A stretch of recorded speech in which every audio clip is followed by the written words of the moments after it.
Kalau kita bicara tentang situasi ekonomi, kita harusnya bicara bukan hanya pemasukan doang. Ya. Tadi kan seperti Anda bicara tadi, pemasukannya 80% lebih dari pajak, sektor pajak. Sekian persen dari BUMN, sekian persen dari... Ya. Nah, harusnya kita juga bicara, selain pemasukan dari pajak tadi, juga harus bicara juga metode masuknya dana, sehingga dan metode penyusunan anggaran. Ya. Jadi kalau kita telisik 3.000, kita harus bicara 3.000 sekian triliun itu APBN itu terdiri dari apa aja. Itu kita juga harus bicara. Ya. Nah, jangan-jangan menurut saya 3.000 itu sepertiga atau mungkin seperempat sudah untuk bayar utang. Gitu. Itu yang perlu kita bedah. Jadi jangan hanya bicara masuknya dari pajak doang, dari ini pajak 80% ini. Jangan. Nah, kita bicara 3.000 triliun ini kita bedah juga. 3.000 triliun ini untuk apa?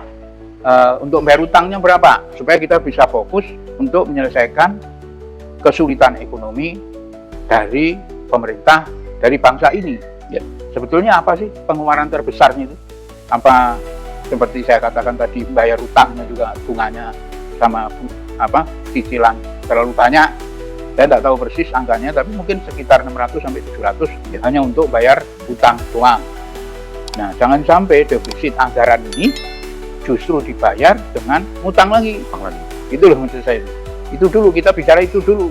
Jadi jangan sampai untuk membayar defisit neraca kita, defisit anggaran kita ini dengan cara ngutang. Lawang komponen terbesar mungkin dari APBN itu 3.000 atau berapa 3.000 sekian triliun lebih ini adalah sepertiga untuk bayar utang sama untuk cicilan. Nah, sekarang permasalahannya selain dari pajak yang kabarnya mencapai kalau nggak salah 2.000 mendekati angka 2.000 triliun itu belum sampai full sehingga terjadi defisit itu. Nah, di sini kalau kita lihat pemerintah sekarang menanganinya dengan menaikkan pajak, diantaranya PPN naik 12%.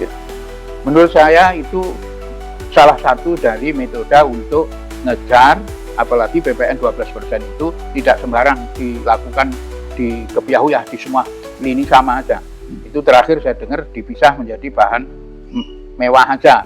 20% itu silakan aja. Karena pemerintah mungkin mikirnya ya ini rakyat bisa bahu-membahu untuk menyelesaikan masalah itu. Tapi sebetulnya paling pokok adalah penyelesaian dengan cara potensi negara ini apa. Itu dulu kita bedah. Potensi negara ini punya apa sih? Sehingga kita bisa pastikan kita bisa bayar utang, kita bisa menyelesaikan APBN tanpa menghutang. Itu yang harus kita bicarakan secara khusus di sini.